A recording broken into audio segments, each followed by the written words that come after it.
राधे कृष्ण राधे कृष्ण।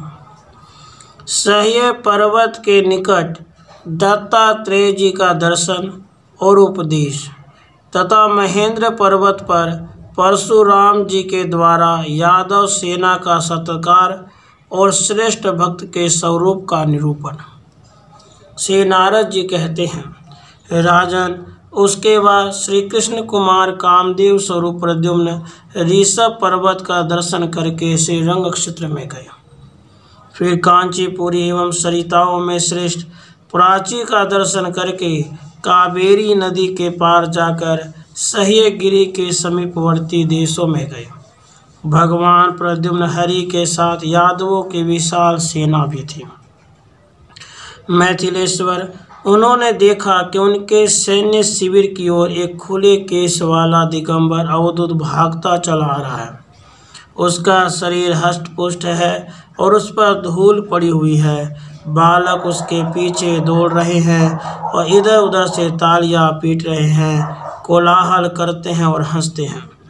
उस अवधूत को देखकर बुद्धिमानों में श्रेष्ठ श्री कृष्ण कुमार प्रद्युम्न उद्धव से बोले। प्रद्युम्न ने कहा, यह हष्ट-पुष्ट शरीर वाला कौन पुरुष बालक उन्मत्त और पिशाच की भांति भागा आ रहा है?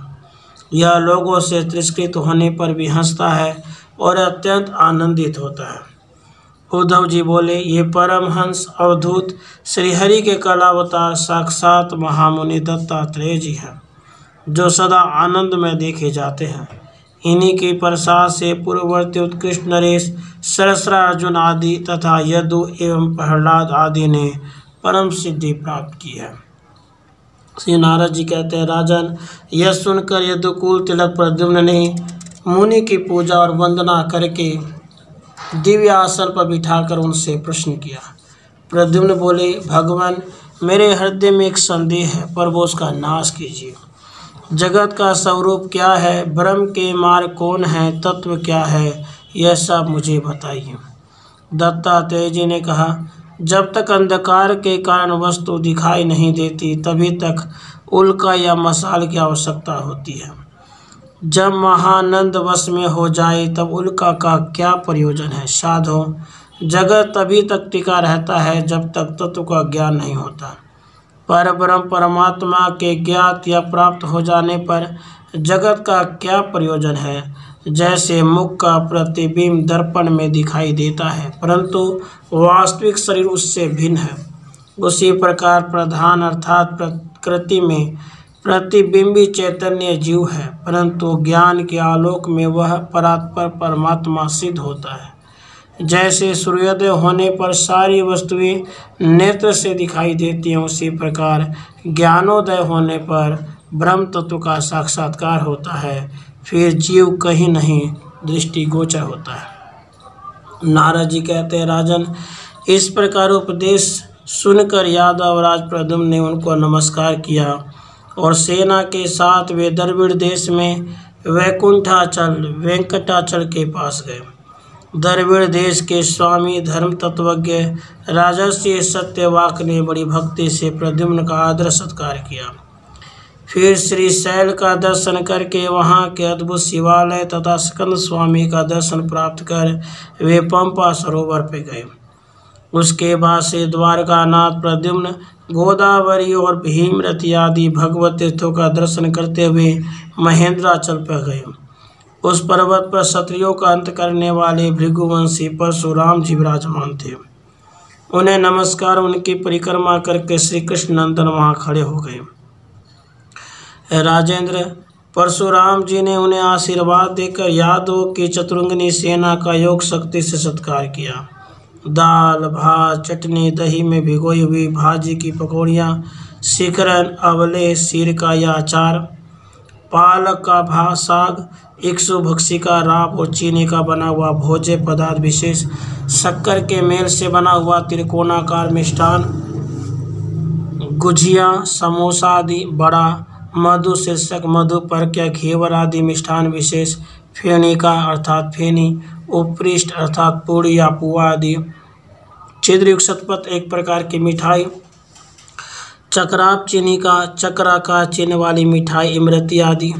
सुधा कुंडली का जलेबी, कृतपुर घी की बनी हुई पूरी, वायुपुर अर्थात मालपुआ, चंद्रकला दधी स्तुली दही में भीग कर फूली हुई बड़ी, कपूर से वासित खांड की बनी मिठाई, गोधूम फरीखा अर्थात खाजा, इनके साथ सुंदर सुंदर फल, उत्तम दधी, मोदक, लड्डू आदि, शाक सौधान विविध शाकों के समुदाय, मंड दूध की मलाई या झाग, खीर, दही, गाय का घी, ताजा मक्खन, मंडूरी, साग का रसा, कुम्हरा, पापड़, शक्तिवर्धक पेय, द्राक्षा स्वादी, लस्सी, सुवीराम्ल खट्टी कांजी, सुधारस, शहद या मीठा शरबत, उत्तम उत्तम फल, मिश्री, नाना प्रकार के फल, मोहन भोग, हलवा, नमकीन पदार्थ, कसैले, मीठे, तीते, कड़वे, खट्टे, अनेक प्रकार के भोज्य पदार्थ, इन सबको 56 भोग कहा गया है। भृगु कुलभूषण परशुराम जी ने अपने योग बल से इन सब पदार्थों के पर्वत जैसे ढेर लगा दिए। सारी सेना भोजन कर चुकी, तभी वहाँ वे खाद्य पदार्थों के पर्वत हाथ भर भी छोटे नहीं हुए। परशुराम जी का ये वैभव देखकर सब लोग अत्यंत आश्चर्यचकित हुए।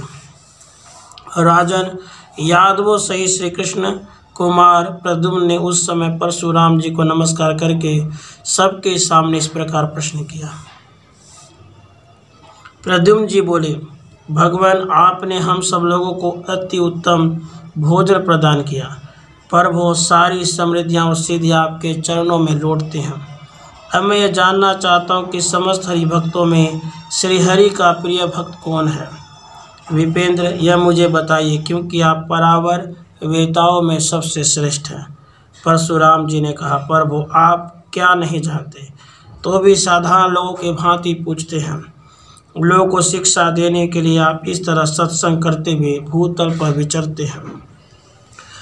जो अंकिंचन है, जिसके पास कोई संग्रह परिग्रह नहीं है, जो केवल श्रीहरि के चरणार बिंदों के पराग पर भी लुब्ध है, श्रीहरि की सुंदर कथा के श्रवण कीर्तन में ही तत्पर रहता है, जिसका चित्त भगवान के रूप सिंधु के लहरों में ही डूबा रहता है, वही श्री कृष्णचंद्र का प्रिय भक्त कहा जाता है। परमेश्वर जिस महापुरुष ने अपने मन और इंद्रियों को वश में कर रखा है, जो समस्त जंगम प्राणियों के प्रति स्नेह एवं दया का भाव रखता है, जो शांत सहनशील अत्यंत कारुणिक सबका सुहृद एवं सत्पुरुष है, वही भगवान श्री कृष्णचंद्र का प्रिय भक्त कहा गया है। वह अपने चरणों की धूलि से संपूर्ण जगत को पवित्र करता है, जो निरंतर परमेश्वर श्रीहरि के चरणों की धूलि का आश्रय ले संपूर्ण ब्रह्मपद, इंद्रपद, चक्रवर्ती सम्राट के पद, रसातल के आधिपत्य, योग सिद्धि और मोक्ष की भी कभी इच्छा नहीं करता, वही भगवान का श्रेष्ठ भक्त है। जो किंचन है, जिनको अपने किए हुए कर्मों के फल से विरक्ति है, तथा जो श्रीहरि के चरण रज में ही आसक्त है, वे महामुनि भगवदीय भक्तजन ही भगवान के उस परम पद का सेवन करते हैं। अन्य लोग उस निरपेक्ष सुख का अनुभव नहीं कर पाते। भगवान पुरुषोत्तम को अपने भक्त से बढ़कर प्रिय कोई नहीं जान पड़ता। न शिव, न ब्रह्मा, न लक्ष्मी, न रोहिणी नंदन बलराम जी ही उन्हें भक्त से अधिक प्रिय है। भक्तों ने उनके मन को बांध रखा था। सकल लोकजनों के चूड़ामणि भगवान श्री कृष्णचंद्र सदा भक्तों के पीछे पीछे चलते हैं। अपने भक्तजनों के पीछे चलते हुए भगवान परमात्मा श्री कृष्ण उनके प्रति अपनी रुचि, अपना अनुराग सूचित करते हैं और समस्त लोगों को पवित्र करते हैं। इसलिए भगवान मुकुंद अतिशय भजन करने वाले लोगों को मोक्ष तो दे देते हैं, परंतु अति उत्तम भक्ति योग कदापि नहीं देते। श्री नारद जी कहते हैं, राजन यह उपदेश सुनकर यादवेंद्र प्रद्युम्न ने श्री भार्गव कुलभूषण परशुराम जी को नमस्कार किया और वहां से पूर्व दिशा में विद्यमान गंगा सागर संगम की ओर प्रस्थान किया। इस प्रकार श्री कृष्ण संहिता में विश्वजित खंड के अंतर्गत नारद बहुलास संवाद में द्रविड़ देश पर विजय नामक 14वां अध्याय पूरा हुआ। राधे कृष्ण राधे कृष्ण।